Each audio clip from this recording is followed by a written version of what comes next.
Welcome to Tabella Talks, everybody. This is the place where we dish up relatable advice and give you some achievable inspiration. My guest today is communication and relationship expert Tammy Cunningham, and we are going to talk about the power of these words. Are you ready? I'm sorry. There's a trend right now with people in not saying sorry. There's been a decline in etiquette. And I don't necessarily mean etiquette for the purposes of, you know, the fork is here and the knife is here or whatever. Right. Or maybe they're flipped. I don't know. It doesn't matter. Right. But what matters is the part of the etiquette where we're having relationship building experiences with each other. So something that's being let go is saying, I'm sorry. Some people are advocating to say thank you instead. Thank you for waiting rather than I'm sorry to have kept you waiting. And I give you a real life example that I just wrote about actually for the site. Sometimes I'm late, like everybody, and I stopped making any excuse. I walked into the environment, spoke with the person that I was meeting, and I would say simply, apparently I mismanaged my time. I have no excuse for why I'm late. I'm late, and I'm sorry. And every time I've been able to say that with honesty, the person has said, don't worry about it.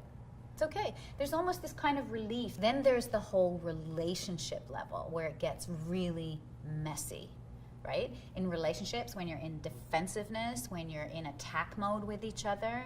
Or when you're, like, as I was saying before, about people are in this competition over who's the biggest victim. Totally. And so then to apologize is to say, oh, you won. Yes! Right? And I didn't want that. And so that's a part of that power struggle in the relationship. Exactly right. When I can say, I'm sorry, it opens that door again, right? And again, for him to be able to say it back. And he did go through a phase where for him saying, I'm sorry, he talked about much later on, was in his mind, I screwed up again. I don't want to say I'm sorry because that is an admission that I screwed up again. There's so much pressure to do things perfectly, and it starts really young. Yes. So the symptom or the illness that comes off of that is to be unaccountable. Unaccountable, yeah. So when you say, I'm sorry, Yeah. you're actually being accountable. Absolutely. And sometimes it wasn't your fault. Yeah. You know, some things happen by accident. Right. And it's not your fault. Yeah. But it's still your responsibility. Exactly. Your relationship is always your responsibility. This is building you up. Every time you take accountability for something, every time you're in your integrity for something, it's building you up.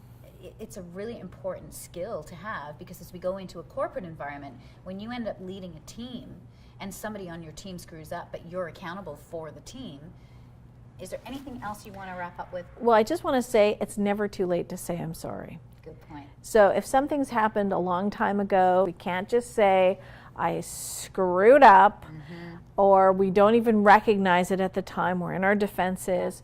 So even years later, say I'm sorry. If you enjoyed this video and it floats your boat, remember to like it and share it and join us on the website. Subscribe to the newsletter where we'll be sharing some exclusive Tabella Talks around the table.